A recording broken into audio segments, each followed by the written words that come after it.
네, 오늘 새로운 대한민국이 시작됐습니다. 이재명 대통령은 조금 전에 열린 취임식에서도 비상경제 TF 즉시 가동을 이야기하면서 위기에 빠진 대한민국 경제 부활을 천명했는데요.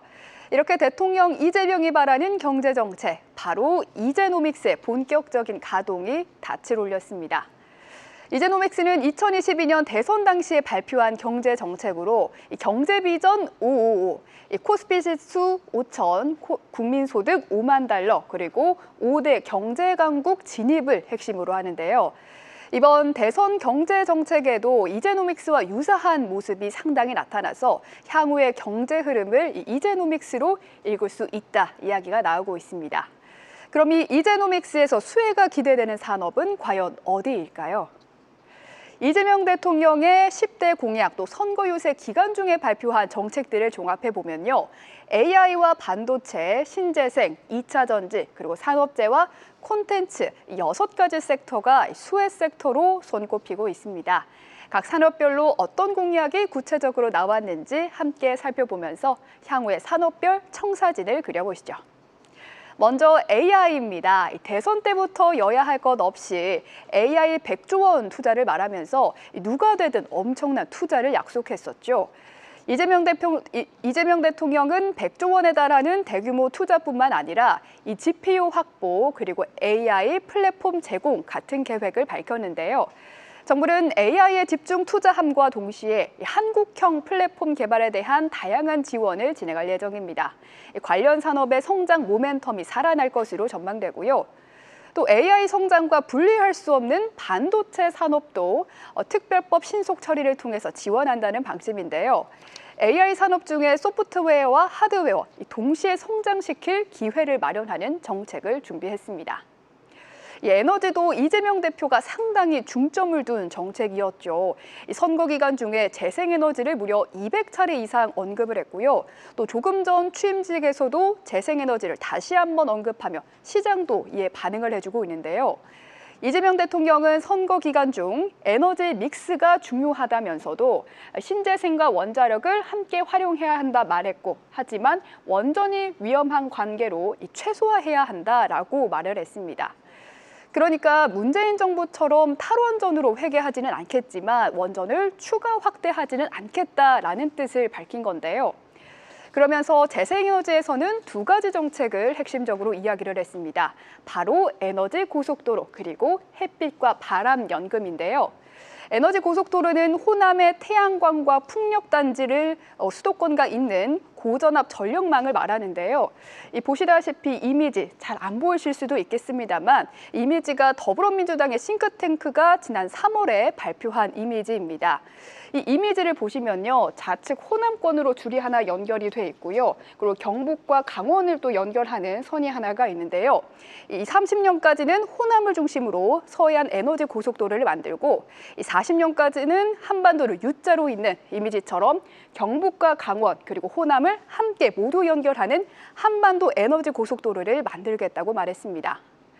또 햇빛, 풍력 에너지의 발전 이익이 지역 주민에게 돌아가게끔 하는 햇빛과 바람연금도 공약으로 언급을 했었고요. 또 원전은 추가도 그리고 탈원전도 아닌 현 상태 유지를 좀 이야기를 하고 있는데요. 현재는 원전 35기 운영이 우리나라에서 계획이 확정이 된 상태입니다. 또 2차 전지에서도 대선 직전까지 이재명 대통령 발언을 이어나갔었죠. 2차 전지에서는 R&D를 강화하고 새 공제도 도입하면서 중국에게 따라잡힌 배터리 굵기를 회복해 나갈 것을 공약을 했고요. 또 조선과 방산을 비롯해서 항공우주는 우리 한국 경제를 이끌어갈 산업으로 부상한 상태인 만큼 이재명 대통령도 해당 산업을 위한 지원을 아끼지 않겠다는 방침을 세웠습니다. 특히 해외 수주가 탄탄하게 유지되는 상황에서 산업별 지원 강화와 규제 해소, 그리고 방산 같은 경우는 수출 중심의 상당히 많은 지원을 말했습니다. 마지막으로는 K-수출 기업과 K-콘텐츠 기업의 해외 진출도 적극 돕겠다는 정책을 발표했는데요. K-푸드, K-화장품, 그리고 영상, 음악, 웹툰 같은 K-콘텐츠 기업의 해외 진출을 적극 돕는다는 계획입니다. 특히 콘텐츠는 불법 유통 단속을 진행하면서 산업의 지속적인 성장을 지원한다는 계획입니다. 9번의 대선 후에 코스피는 6번은 상승 그리고 3번은 하락했습니다. 이번 대선 이후에 증권사들은 이 하반기 코스피 전망치를 3,000포인트까지 전망하기도 했는데요. 과연 이번 정부는 지긋지긋한 닥스피를 탈출시키고 이 3,000피 안착에 성공시킬 수 있을까요? 자세한 시장 분석 오늘 함께 하시죠. 네, 21대 대통령 선거가 끝이 났습니다. 오늘은 저희가 신정부 출범 특집으로 진행을 하고 있는데요. 2부에서는 증시 활성화 대책을 좀 점검을 해보겠습니다. 최석원 전 SK증권 미래전략부문 대표, 주연수 한국금융연수원 교수 나와주셨습니다. 어서 오십시오. 반갑습니다. 네, 안녕하세요. 반갑습니다. 새 정부가 출범을 했고요. 이재명 대통령 코스피 5천 공약을 했는데요. 그 가능성을 어떻게 보시는지 먼저 최 대표님께 여쭤볼까요?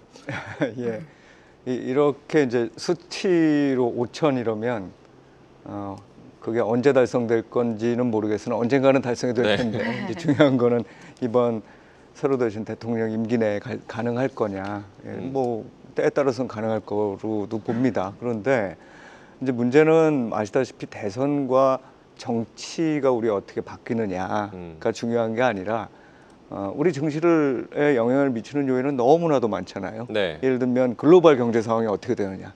앞으로 예를 들어서 뭐 한 3년간 이 임기 기간 동안에 글로벌 경제가 굉장히 저성장을 기록하고 상황이 나쁜데 우리만 주가가 올라갈 수는 없는 일이니까. 그러니까 그런 여건들이 다 이제 뒷받침이 돼야 된다는 건데 그런 것들이 좀 뒷받침이 된다는 걸 전제로 했을 때 증시를 끌어올릴 내부적인 힘은 결국은 우리의 산업이 얼마나 잘 될 거냐의 부분, 기업들이 얼마나 돈을 잘 벌 거냐의 부분이고 또 한 가지는 우리의 거버넌스가 얼마나 좋아져서 그 투명한 상황에서 외국인들이 자유롭게 이제 들어오는 이런 상황이 되느냐가 관건이겠죠. 근데 다행스럽게도 이번에 이제 공약들을 쭉 살펴보면 이런 부분들이 좀 이렇게 고루고루 잘 섞여 있다고 봅니다. 네. 일단 증시의 제도적인 측면도 그렇지만 사실은 정말 중요한 거는 기업의 거버넌스를 좀 투명하게 만들어서 이 투자자들이 안심하고 좀 어찌 보면 신뢰할 수 있는 상황에서 투자할 수 있는 환경을 만들어야 되는데 그런 쪽에 여러 가지 제도적인 뒷받침을 좀 마련해 놓을 계획이고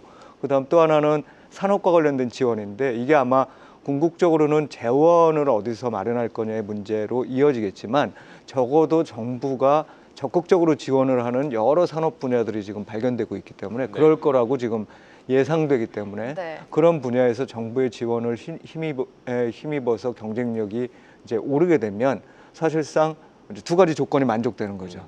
기업도 좋아지고 거버넌스도 좋아지는. 그러니까 이제 이런 상황들이 연출될 수 있는 기본적인 배경은 지금 이제 깔리고 있는 상황이다. 이제 단지 말씀드렸던 대로 외부적인 여건들이나 이런 것들이 이제 어떻게 될 것이냐를 좀 이제 살펴봐야 이제 5천을 진짜로 갈 수 있는지 아닌지는 우리가 알 수 있겠죠. 네, 외부적인 요건도 요건이지만 기업과 거버넌스가 좀 잘 돼야 된다라고 말씀해 주셨는데 주 교수님께서는 코스피 5천 달성 어떤 요건이 필요하다고 보십니까? 예, 뭐 저도 전반적으로 동의하고 있는데요. 다만 이제 몇 가지 좀 이야기를 해보자면 예를 들어서 한국의 주식시장에 대한 이야기를 할 때 한국의 주식시장의 가장 중요한 특징 중에 하나는 투자 상품으로서의 그 가치가 그다지 높지 않다라는 점에 있는 거죠. 예를 들어서 많이 비교를 하는 부분이 그러면은 부동산 시장에서의 그 역사적인 수익률과 비교를 해봤을 때 주식시장에 투자하는 게 과연 메리트가 있느냐라고 따져보면 그런 부분에서 이제 좀 그 수익률이 낮은 그런 모습을 나타내고 있지 않습니까? 그래서 이제 이런 부분들을 극복을 해야 되는 부분인데 첫 번째로 이제 정부가 할 수 있는 부분이라고 한다면은 유동성을 어떻게 그 부동산 투자에서 주식 투자, 즉 산업이나 기업으로 자본을 공급하는 그런 정상적인 형태로 돌릴 수가 있을 것이냐라는 부분에 대해서 좀 고민을 해봐야 될 것 같고요. 그다음에 두 번째로 이제 대표님께서 말씀하신 바와 같이 지배구조 어떤 식으로 개선할 것이냐라는 게 굉장히 크리티컬하게 다가올 겁니다. 최근 계속해서 이슈가 됐던 부분 중에 뭐 상법의 개정안이라든가 이런 부분이 있는데 전부 다 지금 의도하고 있는 바가 어떤 의미에서는 그 오너와 그 다음에 기업 자체를 분리시키려는 그런 노력들이 계속 진행되고 있고 그 상호 간에 그 상충되는 부분을 이제 억제를 해서 그 부분을 통해서 그 기업의 성장성이라던가 아니면 가치를 더 높이려는 노력을 진행을 하지 않습니까? 그래서 이런 부분이 조금 더 강화되어야 될 것이라고 생각을 하고요. 그다음에 아까 그 투자 상품의 측면에서 말씀을 드렸으니까 네. 그와 관련돼서 한 가지만 더 말씀을 드리면 결국 배당 성향의 문제는 계속해서 나올 수밖에 없다라는 것이죠. 최근 들어서 뭐 한 1, 2년 정도 이제 배당 수익률이 조금씩 높아지고 있는 모습이 나타나고 있습니다만 아직도 전체적으로 봤을 때는 2%대에 머무르고 있는 배당 수익률을 조금 더 높이는 그런 모습을 보여줘야 사실 주주들의 입장에서도 더 적극적으로 투자에 나설 수 있지 않을까 생각을 하고 있습니다. 네, 이재명 대통령은 증시 활성화를 위해서 상법 개정안을 계속해서 강조를 했었습니다. 투자사나 상장사에는 어떤 영향을 미칠지가 궁금해집니다, 대표님. 네. 기본적으로 상법 개정은 뭐 어제 오늘의 얘기가 아니라 네네. 민주당이죠. 이전 야당이고 이제 지금 여당이 됐는데 네. 지속적으로 주장을 해온 바였었고 또 상당히 오랜 기간에 걸쳐서 조금씩 이게 변해오긴 했어요. 사실 아시다시피 그 우리나라의 옛날 재벌 구조라는 네. 게 뭐 여전히 좀 일부 잔존해 있지만 어찌 보면은 가장 큰 문제는 기업의 주인과 기업이 동일시되는 현상들이잖아요. 그러다 보니까 기업이 주식회사가 됐으면 대주주도 있지만 소액주주들이나 일반 주주들이라고 얘기하는 주주들이 많은데 이게 그 대주주와 기업이 이 동일시되는 현상 때문에 네. 친기업적 정책이라고 하면 기업의 그냥 거버넌스나 이런 것들은 약간 좀 이렇게 무시하고 넘어가는 경향이 강했었단 말이죠. 이제 그런 것들이 점점 바뀌어지고 있는 상황이고 그런 거가 사실은 추진도 돼 왔고 그런 과정에서 이제 저항이나 반발도 굉장히 많았었습니다. 네. 네. 근데 그 저항이나 반발이 있었던 게 결국은 의회에서 계속 어떤 그 논의가 지속되고 실질적인 어떤 효과를 못 내는 어떤 이 개정이 그러니까 법 개정이 되고 하는 거였는데 뭐 다행인지 이번에는 어쨌든 그 여당이 많은 국회의석을 갖는 이런 상황이 됐기 때문에 상법 개정을 통해서 말씀드렸던 그 대주주와 기업을 일치시키는 그런 정책 그런 인식들이나 시각들 그런 데 맞춰져 있던 어떤 시스템을 좀 바꿀 수 있는 계기가 될 것 같아요. 대표적으로 뭐 말씀하셨던 게 쪼개기 상장 같은 것들은 뭐 이건 상법 개정과 관련이 있는 부분들도 있겠지만 사실은 네. 더 중요한 거는 기업의 지배 구조를 개선한다고 할 때 우리는 마치 그냥 주주의 구성만 바꾸는 것 같은데 이사회를 비롯해서 주주들이 실질적으로 얼마나 기업에 대해서 자기의 목소리를 낼 수 있느냐는 부분들까지 다 고쳐져야 되는 거거든요. 그리고 독립적인 그 기구, 이 말씀드린 기업의 대주주와 기업이 동일시되는 거라는 건 의사결정상에 우리 외부 이사들이라고 있잖아요. 네네. 그러니까 이 사회 이사들이 역할을 덜 하고 내부의 입김만 계속 크다는 얘기거든요. 그러니까 그 부분들을 줄이기 위한 어떤 이사회 정상화 과정. 그러다 보면은 또 감사의 이 선임에 있어서의 독립성도 또 유지가 돼야 되는 과정. 이런 것들이 이제 체계적으로 잘 포함이 돼 있습니다. 그래서 이 부분이 물론 이제 계속 진행해가면서 결국은 기업이 따라줘야 되잖아요. 그러니까 법적으로 막 그냥 채찍만 날린다고 해가지고서 이게 되는 건 아니고 기업들이 자발적으로 이걸 따라줄 수 있도록 논의를 지속해야 되겠지만 큰 틀은 그렇게 잡고 법제화를 완성을 시키고 네. 단계적으로 진행을 해서 부작용을 줄이는 이런 방식으로 이제 진행이 될 거라고 보이고 이게 주식시장에는 글로벌 투자자들 입장에서 봤을 때 굉장히 우호적인 변화다 이렇게 볼 수 있겠습니다. 네, 지금 시장의 가장 큰 불확실성은 아무래도 트럼프발 관세입니다. 다가오는 7월이죠. 미국과의 최종 관세 협상이 예정되어 있는데 현 시점에서 새 정부의 역할이 굉장히 중요해졌습니다. 시간이 얼마 남지 않았는데 새 정부는 어떤 협상 카드를 마련해야 된다라고 생각하십니까, 교수님?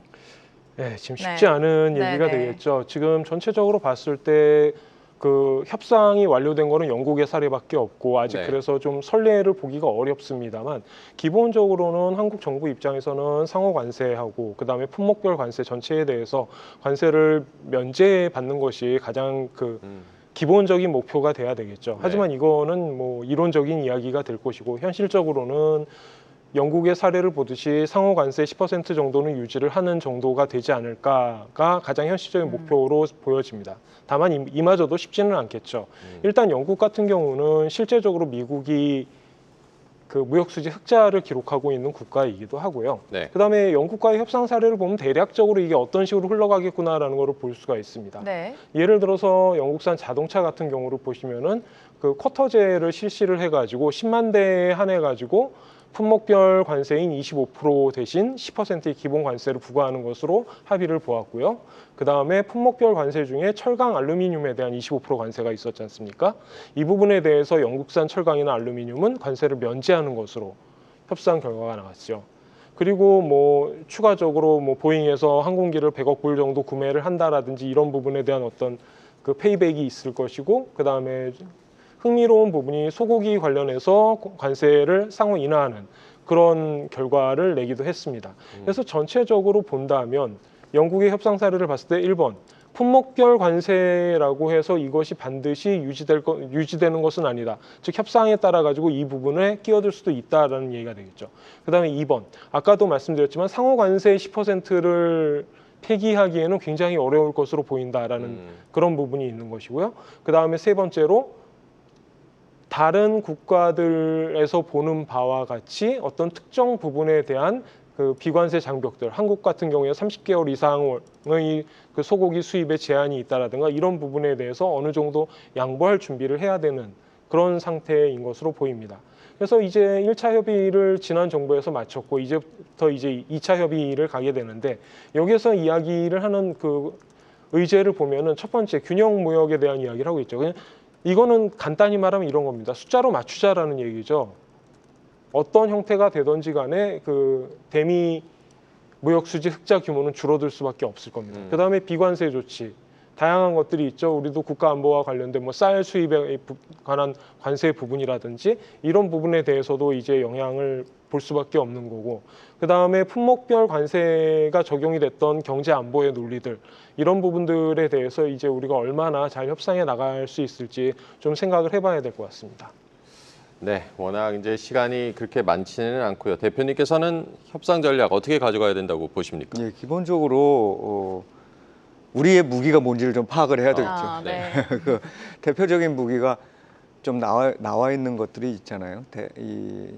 일단 그 경제적인 부분에서는 좀 에너지 관련해서 우리가 좀 사줄 것도 있고, 한편으로는 조선과 관련해서 조금 이렇게 어떻게 보면 기술을 지원한다든가 공장을 짓는다든가 해서 미국에 여러 가지 요청들을 좀 그러니까 욕구를 해소해 줄 수 있는 방향이 좀 있는 것 같아요. 네. 그걸 지렛대로 활용해야 될 필요가 있을 것 같고, 그 이외에도 우리가 갖고 있는 좀 첨단 기술들이 있습니다. 그러니까 이 동맹 체제 내에서 우리가 굉장히 중요한 전략적 파트너일 수 있다는 걸 강조해야 되는 부분이 있는 것 같아요. 그리고 이거는 뭐 당연히 경제적인 것뿐만 아니라 군사적으로도 마찬가지입니다. 우리나라의 지정학적 위치라는 거는 뭐 해석하는 분 따라 다르지만 굉장히 중요한, 어찌 보면 중국과 미국의 입장에서 모두 봤을 때 중요한 위치라고 생각을 하기 때문에 이 위치에서 우리가 할 수 있는 일들을 충분히 찾아내서 그것들을 미국에 대해서 이제 협상 카드로 사용을 해야 되겠죠.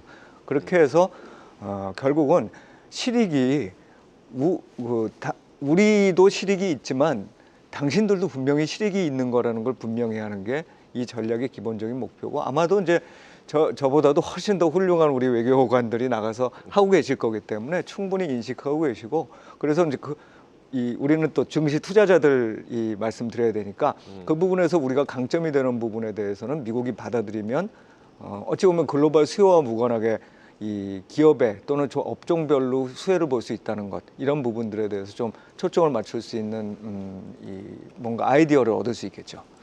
네, 서로가 윈윈할 수 있는 협상 카드를 제시해야 된다. 절묘한 전략이 필요하다라고 봐야겠고요. 우리 5월 수출을 보면 관세 여파가 지금 뭐 지표에도 서서히 이제 드러나고 있다라고 봐야겠는데요.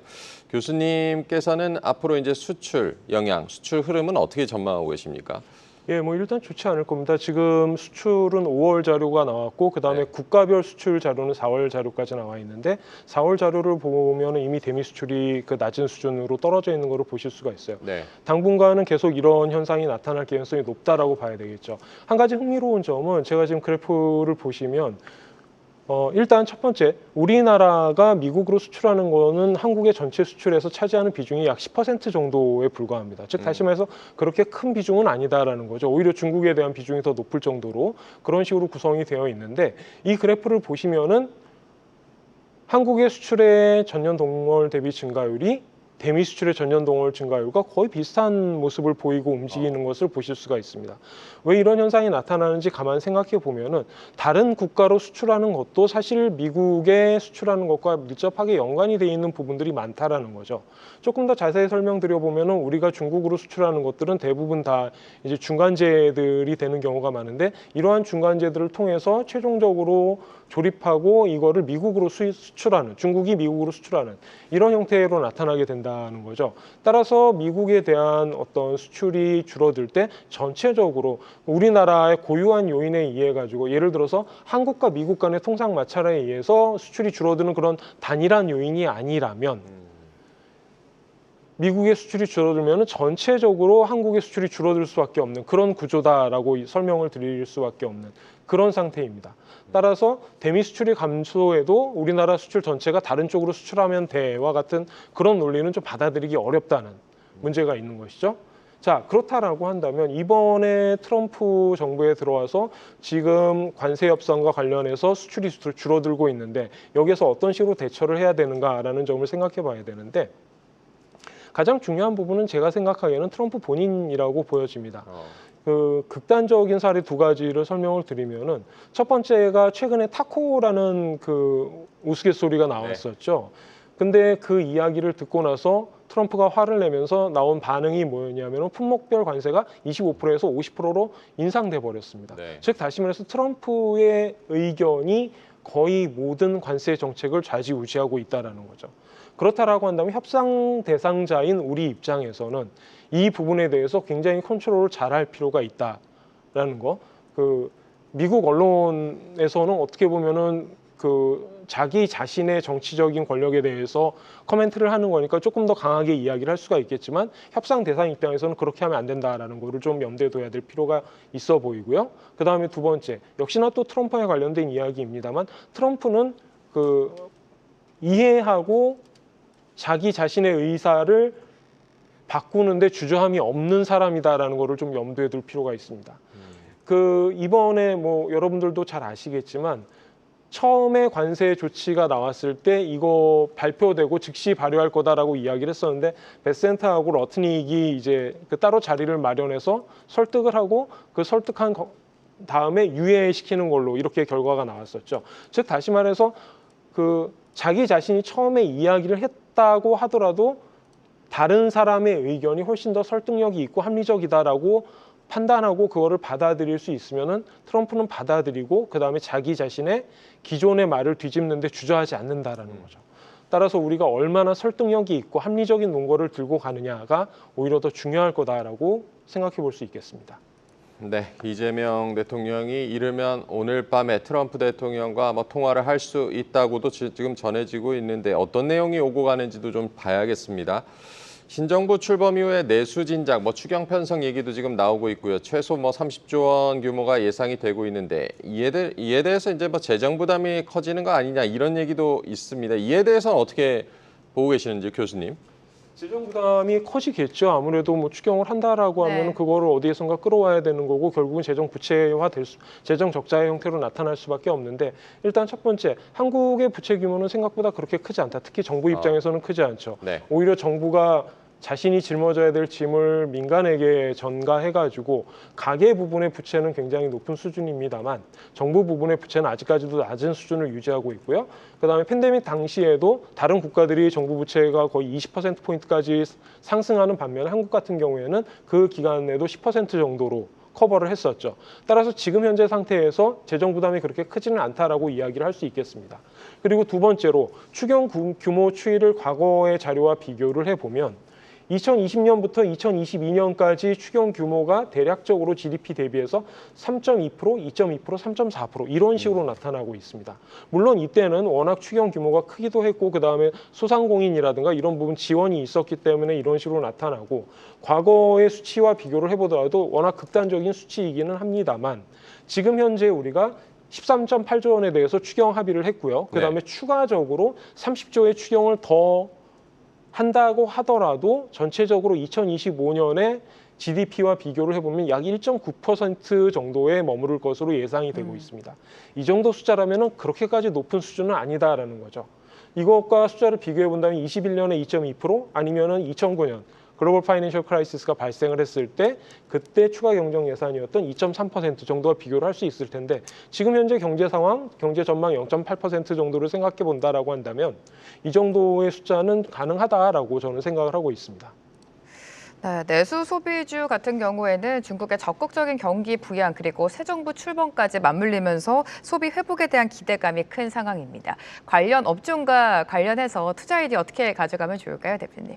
예, 이 내수 소비와 관련해서 네. 사실 우리나라가 내수가 굉장히 몇 년간 저조한 상황이었는데 네. 이런 것들이 이제 당연히 반작용으로 어떤 정책이 필요한 환경까지 된 거고 특히나 성장률이 이번에 크게 떨어지는 데 있어서 수출도 문제지만 이거 회복되지 않고 있는 내수라는 게 문제거든요. 그래서 아마 추경이 되면 이전 추경도 마찬가지지만 아마 새로운 이제 이 대통령께서 추가로 하게 되는 그 추경도 상당 부분 실질적인 어떤 내수 부양 쪽에 사용이 될 가능성이 높다. 그리고 사실 또 그렇게 해야 되죠.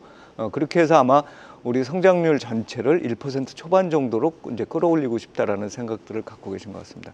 이 과정에서 정부의 돈이 나오는 게 결국은 소비에 사용될 가능성이 매우 높은 네. 상황. 이제 축을 한 가지는 그 축으로 본다 그러면 유통이라든지 또는 뭐 수입품이 돼도 좋지만 전반적으로 어떤 소비재와 관련된 쪽에 있는 기업들 또는 업종들이 다 수혜를 볼 수 있다고 봐야 되겠죠. 근데 여기에다가 이제 추가로 해야 될 게 방금 이제 중국 부양 말씀을 네네. 하셨는데 그거보다 조금 더 우리가 먼저 생각해 봐야 될 건 우리가 중국과의 관계가 적어도 이전 정부에 비해서는 좀 더 개선되고 있는 방향으로 갈 가능성이 높다. 그죠? 그래야 중국이 경기 부양을 하고 하는 효과가 우리한테도 이제 오는 거겠죠. 만약에 중국은 경기 부양 열심히 하는데 중국의 실질적인 소비나 이런 것들이 우리나라로 넘어오지 않는 이런 환경이라면 사실은 의미가 없을 거고. 그래서 이번에 정책이 사실 그 관세 전쟁에 따른 어떤 협상 과정에서 과연 중국과의 어떤 이 관계를 어느 정도까지 개선할지 모르겠으나 그 부분에 대해서 분명 이전 정부에 비해서는 우호적인 관계로 간다면 중국의 많은 분들이 넘어올 거다. 그러면 우리가 이제 물건 쓰는 거하고 중국 분들이 오셔가지고 또 쓰는 거하고는 약간 좀 차이가 있죠. 그 중에서 이제 대표적인 게 화장품 같은 것들이 네. 더 수혜를 볼 수 있고 여행이나 또는 관광 상품들 이런 것들도 이제 수혜를 볼 수 있죠. 그래서 이렇게 봤을 때는 국내적인 어떤 추경을 비롯한 내수 부양책 중국과의 관계 개선 또 중국 자체가 경기 부양을 하고 있다는 이 모든 점들이 지금은 내수 소비주에 상당히 좋다. 게다가 이제 플러스로 이걸 내수 소비주라고 할 수도 있고 이제 거의 수출에 가까운 업종이 되기도 했는데 K 컨텐츠들 네. 예, 이런 부분들도 이제 또 산업 전략에도 포함이 되어 있잖아요. 그러다 보니까 수혜를 볼 수 있기 때문에 전반적으로 수출이 좀 부진해서 나타나는 어떤 여러 가지 그 증시에 있어서의 부담을 내수 쪽에서 좀 회복시켜 줄 수 있는 또는 상쇄해 줄 수 있는 이런 상황이라고 볼 수 있겠습니다. 네, 지금 뭐 에너지라든지 방산, 조선과 같은 다양한 산업에 대한 육성 공약이 나왔습니다. 앞으로 가장 큰 수혜가 기대되는, 상승이 기대되는 업종 어디라고 판단하십니까, 교수님? 저는 개인적으로 방산업 쪽이 방산, 아직까지도 성장의 가능성이 매우 높다라고 보고 있는데요. 거시적인 측면에서 본다라고 한다면 그 전 세계적으로 지금 국방비에 대한 수요가 증가하고 있는 그런 모습을 보이고 있죠.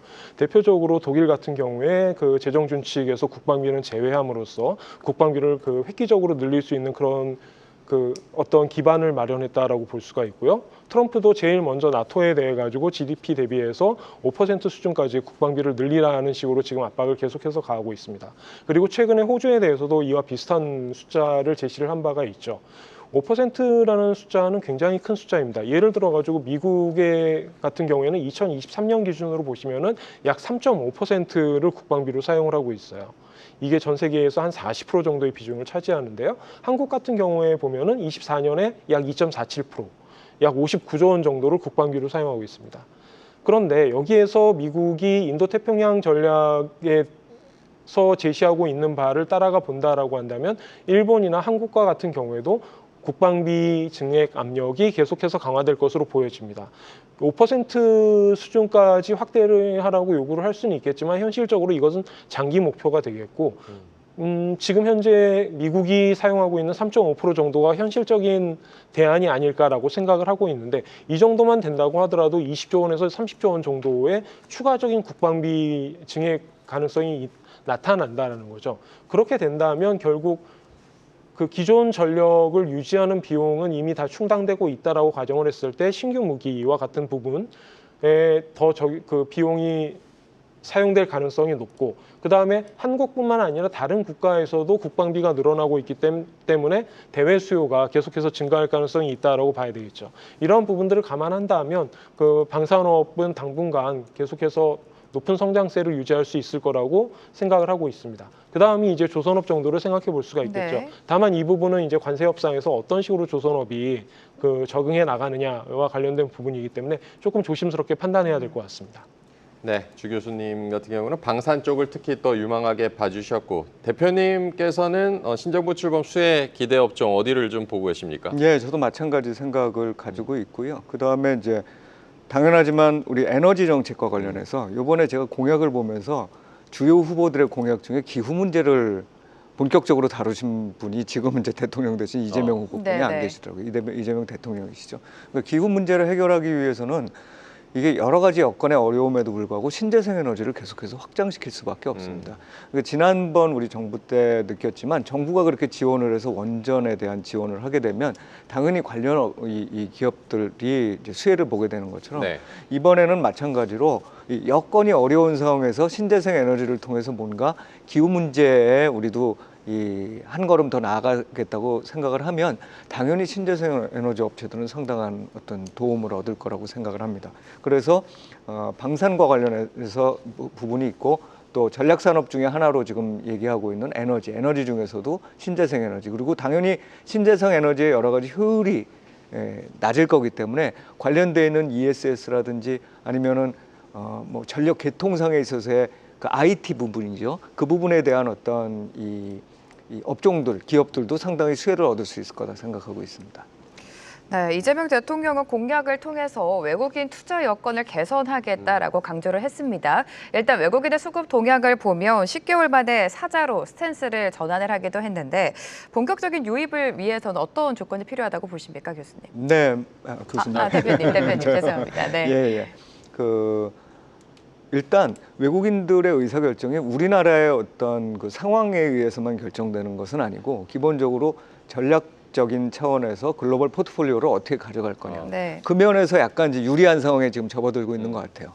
그러니까 그동안 한 2년간은 미국으로 쏠렸다가 그게 이제 글로벌로 확장되는데 그 중에서도 어느 나라로 갈 거냐 할 때 우리나라 역시도 너무 많은 우려가 반영되면서 싸졌기 때문에 외국인들이 이제 들어오고 있고 또 이번에 관세 협상 과정에서 환율이 원화가 절상될 수 있는 가능성도 높다고 생각을 하니까 이제 그런 면들도 작용을 할 것 같아요. 근데 그럼에도 불구하고 우리가 마련해야 될 게 있겠죠. 왜냐하면 선택당하는 입장에서 보면 우리를 더 선택하는 게 유리해 이렇게 보여줘야 되니까. 그럼 이제 기업이 좋아져야 되는 것도 있지만 당연히 정부 입장에서는 두 가지를 염두에 둬야 되겠죠. 하나는 외국인들이 접근하기 쉽게 만들어주는 거고 또 하나는 외국인들이 왔을 때 투명한 상황에서 거래가 되고 있구나라는 것을 본인이 느끼게 해줘야 돼요. 그걸 마련하는 게 사실 MSCI에 들어가는 겁니다. 네. 그 MSCI라는 게 그런 두 가지 부분. 그러니까 접근성에 있어서 예를 들면 등록하는 데 어려움이 있느냐, 외환시장 통해서 해지하는 데 어려움이 있느냐, 공매도를 하는 데 어려움이 있느냐, 이런 부분들에 있어서의 접근성을 해소하는 것과 공시를 통해 가지고 영문 공시죠. 영문 공시를 확대해서 더 잘 알 수 있게 해주고 상법 개정을 통해서 더 기업들이 투명하게 경영하고 있다는 거를 제대로 좀 알리는, 그리고 실질적으로도 투명하게 경영하는 것들을 보여줘야 외국인들이 이 여러 나라 중에서도 우리나라 주식시장을 선택할 거다. 이런 측면에서 보면 이번 일단 새 정부가 방향성을 잘 잡고 있습니다. 네. 근데 이거를 빠른 속도로 어떻게 처리해 나가기 시작하면 외국인들이 들어오는데 상당한 도움이 될 것 같다 이렇게 판단합니다. 네, 새 정부 출범으로 증시 기대감은 높아지고 있지만 대내외 산적한 변수들이 워낙 많고요. 끝으로 이제 앞으로 유의해야 될 거시경제 변수들 어떤 것들이 있는지를 좀 여쭤보겠는데요. 주 교수님 먼저 답변해 주실까요? 예. 그 지난 6개월간, 즉 작년 12월간 이후에 한국 사회를 다시 돌이켜 보면은 가장 기본적으로 정치적 사회적인 안정이 가장 중요하다라는 부분은 반드시 짚고 넘어가야 할 것 같습니다. 네. 이러한 부분에서 안정화가 이루어지지 않는 한 뭐 외국인의 자금 유입이라든가 아니면은 금융상품 시장에서의 국내 투자자들 같은 경우에도 그 제대로 투자하지 않는 그런 문제가 계속해서 나타날 수밖에 없는 그런 형태가 되는 거죠. 그 다음에 거시경제적인 측면에서 봤을 때 두 번째가 관세 문제 어떻게 잘 해결할 거냐가 될 수밖에 없습니다. 네. 결국 대외 수요가 굉장히 중요한 어떤 국가적 산업 시스템을 갖고 있기 때문에 이 부분을 어떤 식으로 개선하느냐라는 부분을 좀 생각해 봐야 될 것 같고요. 그 다음에 마지막으로 환율 문제를 어떤 식으로 대처할 것이냐라는 부분에 대해서는 생각을 해봐야 될 것 같습니다. 대표적으로 환율 문제가 아까 대표님께서도 말씀하셨지만 네. MSCI 그 선진국 지수에 올라가는데 가장 중요한 부분 중에 하나란 말이죠. 대표적으로 그 현물환 거래를 외국에서 할 수 있느냐와 같은 그런 기본적인 문제들이 해소되고 있지 않는 상태에서 이 부분을 해결할 수는 없는 부분이고, 그 다음에 제도적인 부분은 그렇다고 치더라도 정책적인 측면에서 최근에 달러화가 약세를 보이면서 원화가 이제 강세로 전환되는 모습을 보여주고 있는데 이것을 얼마나 잘 관리해 나갈 수 있는 것이냐. 그 다음에 그 인터벤션 없이, 즉 미국에서의 딴지를 받지 않고 이걸 어느 정도까지 잘 유지해 나갈 수 있느냐라는 부분에 대해서 좀 심도 깊게 논의를 해봐야 될 것 같습니다. 네, 대표님께도 여쭤보도록 하겠습니다. 앞으로 한국 경제 또 증시 활성화를 위해서 어떤 전략을 가져가면 좋을까요? 투자자 입장에서의 전략 네. 말씀하시는 건가요? 그러니까 투자자 입장에서의 전략은 사실은 이제 정부는 새롭게 이 기업의 활력을 높이는 방향, 그다음에 새로운 산업들을 개발해서 적극적으로 지원하겠다는 방향을 분명하게 밝혔어요. 그리고 그거를 이제 여러 가지 재원을 통해서 하기 때문에 이제 재원이 부족할 거냐 이 문제에 대해서는 당분간 우리는 좀 아까 이제 말씀하셨듯이 조금 덜 걱정하면서 그게 잘 작동할 것이냐를 살펴보고, 또 한편은 말씀드린 대로 여러 가지 투명성을, 우리 기업의 투명성, 의사결정상에 있어서의 투명성을 갖는 것, 이런 것들을 해나가기로 했으니 이게 잘 진행되는가를 잘 살펴봐야 될 것 같습니다. 그리고 모두의 말씀을 드렸지만 이거는 이제 우리가 실제로 해야 되고 우리 내부적인 일들이지만 외부의 상황들은 굉장히 복잡하거든요. 지금 여러 가지 말씀을 해주셨지만 저는 이제 거기에다가 미국 지금 금리 굉장히 높잖아요. 그리고 글로벌리 사실 우리나라 같은 경우는 상대적으로 좀 우려가 적지만 인플레이션 리스크에 대한 우려도 있습니다. 이런 거시적인 환경들을 또 잘 찾아서 봐야 되고, 우리나라에 그러면 정책을 잘하냐 아무 문제도 없느냐? 문제 있습니다. 예를 들면 가계부채 문제 아직 남아있잖아요. 네. 그리고 부동산 관련해서 PF나 이런 것들의 부실화도 여전히 한쪽을 잡고 있고, 이런 부분들을 이제 지금은 대선 때문에 여러 가지가 다 이렇게 묻혀 있는 듯 보이지만 조금 시간이 지나면 다시 이렇게 수면 위로 떠오를 겁니다. 이런 부분들을 잘 체크해서 투자에 반영을 하셔야 되겠죠. 네. 네, 전략까지 청해 들었습니다. 오늘 주현수 한국금융연구원 교수와 최석원 전 SK증권 미래전략부문 대표와 함께하겠습니다. 고맙습니다. 네, 고맙습니다. 감사합니다. 계속해서 다양한 경제 이슈를 알고 싶다면 구독과 좋아요, 알림 설정 부탁드립니다. AI 캐스터 권미정이었습니다.